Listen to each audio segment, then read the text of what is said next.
बिस्मिल्लाहिर्रहमानिर्रहीम। अस्सलाम वालेकुम। मुत्तहिदा कौमी मूवमेंट पाकिस्तान के रहनुमा फ़रोग़ नसीम ने तीसरी मरतबा वज़ारत कानून का हलफ उठा लिया। उनसे सदर ममलिकत आरिफ अलवी ने आज जवान सदर में हलफ लिया है और ये तीसरी मरतबा है। इससे कबल वो 2 मरतबा अपने ओहदे से इस्तीफ़ा दे चुके थे। एक मरतबा जब आर्मी चीफ़ की एक्सटेंशन का मामला था, जनरल कमर जावेद बाजवा की एक्सटेंशन का मामला था, तो उस केस में उन्होंने अपनी वज़ारत से इस्तीफ़ा दे के एक्सटेंशन का जो केस था वो लड़ा था। उसके बाद दोबारा से वो काबीना में शामिल हुए। इसके बाद जस्टिस काजी फ़ाइज़ ईसा का जब मामला आया तो उन्होंने उस केस के लिए एक मरतबा फिर से अपनी वज़ारत से इस्तीफ़ा दिया और उस केस को देखा और आज एक मरतबा फिर वज़ारत कानून का जो है वो कलमदान संभाला है। लेकिन चूँकि जहाँ तक ताल्लुक़ है तफसीली फ़ैसला किए आने का, तो वो अभी तक बाकी है।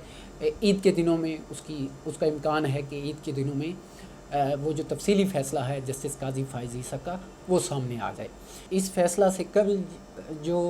फ़रोग़ नसीम साहब ने ये अपनी वज़ारत का एक मरतबा फिर से हल्फ़ लिया है, तो इसको अहम देखा जा रहा है। इसके साथ साथ जो एक और अहम वाक़या सामने आया है वो ये है कि शहज़ाद अकबर साहब को जो इससे पहले मुआविन ख़ुसूसी बराए दाखिला और एहतसाब थे, उनको दाखिला उमूर और एहतसाब का मुशीर जो है वो बना दिया गया है। यहाँ मैं ये बात बताता चलूँ कि जो मुआविन ख़ुसूसी होता है उसका ओहदा वज़ीर ममलिकत के बराबर होता है, जबकि जो मुशीर होता है उसका ओहदा वफाकी वज़ीर के बराबर होता है। तो ये यूँ समझिए कि शहज़ाद अकबर साहब को, बैरिस्टर शहज़ाद अकबर को मुशीर वज़ीर आज़म पाकिस्तान बराए एहतसाब और दाखिला उमूर जो है वो मुकर्रर किया गया है। और इसके साथ साथ उन्हें कोर कमेटी जो है PTI की कोर कमेटी, उसका रुकन जो है वो भी बनाया गया है। अलबत्ता इस हवाले से ये अहम समझा जा रहा है कि चूँकि जहांगीर तरीन के ख़िलाफ़ जो शुगर इंक्वायरी रिपोर्ट थी और वो जो मामलात थे, और चूँकि वो भी कोर कमेटी का हिस्सा थे, तो उनके जो मामलात थे शुगर कमेटी और शुगर इंक्वायरी जो कमेटी थी उसको शहज़ाद अकबर साहब ने उसको लीड किया था, उसको देखा था। तो हो सकता है कि ये एक तरह से पैगाम हो जहांगीर तरीन को। और दूसरा, जस्टिस काजी फ़ाइज़ ईसा साहब का जहाँ तक ताल्लुक़ है, तो जस्टिस काजी फ़ाइज़ ईसा के ख़िलाफ़ जो केस है और ख़ुसूसन जो एसेट रिकवरी यूनिट ने जो अपनी फाइंडिंग्स दी और जो अपनी रिपोर्ट्स दी, उनको लीड यही शहज़ाद अकबर साहब कर रहे थे। जहाँ तक मिसेज़ फ़ाइज़ ईसा का ताल्लुक़ है, तो उन्होंने भी अपने इस हवाले से जो आगा इफ्तिखारुद्दीन के ख़िलाफ़ उन्होंने FIR दर्ज कराई और उसके अलावा जो उन्होंने बयान दिया था, तो उसमें भी शहज़ाद अकबर को जो है वो नॉमिनेट किया था, बाकायदा अपनी FIR में भी उन्होंने नॉमिनेट किया था। ताहम शहज़ाद अकबर की इस हवाले से उनकी जो काविशें हैं या उनका जो काम है कि एसेट रिकवरी यूनिट जो बनाया गया था उसका मकसद यही था कि जो भी लूटी हुई दौलत बैरून मुल्क गई है उसको वापस लाया जाए। तो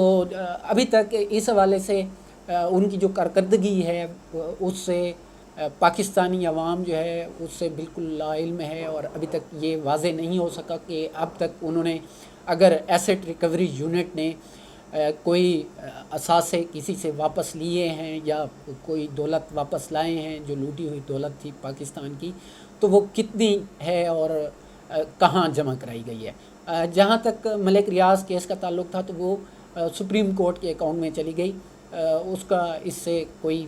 वास्ता या ताल्लुक़ नहीं है, वो किसी और मसले में आई थी। इसके अलावा एक जो अहम ख़बर चल रही है वो ये है कि इससे पहले हमने देखा है कि वज़ीर आज़म के हुक्म पर जो उनके मुआविनीन ख़ुसूसी थे और जो मुशीर थे,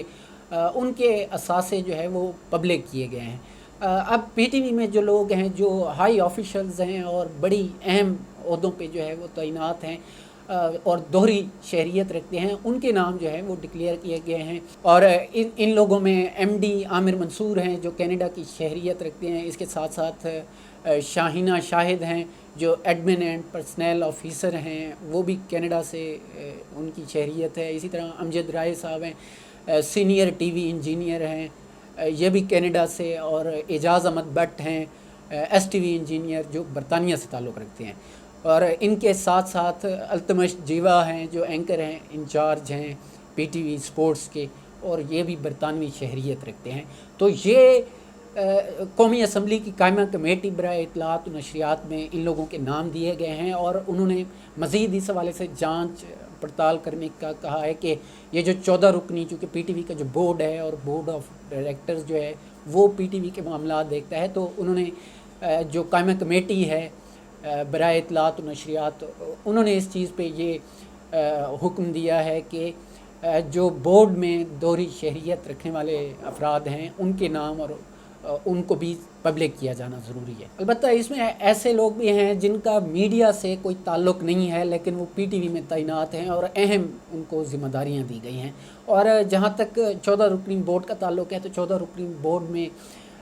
جو ارشد خان صاحب ہیں وہ تقریباً 17 لاکھ روپے سے زائد جو ہے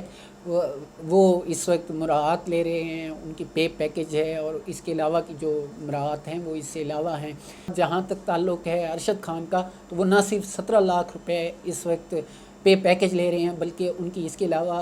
مراعات بھی ہیں، اور اگرچہ کہ چیئرمین آفس جو ہے وہ ایک اعزازی حیثیت رکھتا ہے لیکن ان کی جو مراعات ہیں وہ لاکھوں میں اس وقت لے رہی ہیں۔ اس کے علاوہ جہاں تک کترینہ حسین کا تعلق ہے تو اس سے قبل 2000 میں اور 2004 میں بھی پی ٹی وی میں رہ چکی ہیں اور اس وقت نیوز اینڈ کرنٹ افیئرز کو جو ہے وہ دیکھ رہی ہیں، لیکن یہ جتنے بھی ڈائریکٹرز ہیں یا اس سے اوپر کے جو عہدے ہیں ان لوگوں کی تقریباً 15 لاکھ اور اس سے بھی اوپر 20 لاکھ تک یہ جو ہے وہ پے پیکج لے رہے ہیں۔ جہاں تک کارگزاری کا تعلق ہے پی ٹی وی کی، تو پی ٹی وی میں ابھی چند ماہ پہلے یہ دیکھا گیا ہے کہ جو پاکستان کا نقشہ تھا اس میں مقبوضہ کشمیر کو بھارت کا حصہ جو ہے وہ دکھایا گیا اور اس کو غلط ٹیلی کاسٹ کیا گیا، جس کے بعد 2 افراد کو جو ذمہ دار تھے وہ انہیں اپنی نوکریوں سے برخاست بھی کیا گیا۔ لیکن یہ صورتحال ہے کہ پی ٹی وی میں جو انتہائی اہم اور حساس چیزیں ہیں وہاں پہ چیزیں ایسے آن ایئر بھی ہو جاتی ہیں، ٹیلی کاسٹ بھی ہو جاتی ہیں، جبکہ دوسری جانب یہ لوگ پے پیکج جو اہم عہدوں پر تعینات ہیں، بعض ایسے بھی ہیں جو ڈوئل نیشنلٹی رکھتے ہیں، بعض چونکہ عطاء الحق قاسمی کیس میں سپریم کورٹ بھی یہ قرار دے چکی ہے، اس کے باوجود بھی جہاں تک پی ٹی وی کا تعلق ہے اور پی ٹی وی کی جو کارگزاری ہے اس میں کوئی خاطر خواہ جو تبدیلی ہے وہ نظر نہیں آ رہی۔ اب تک کے لیے اتنا ہی۔ نصرت کرناپور کو اجازت دیجیے، اللہ حافظ۔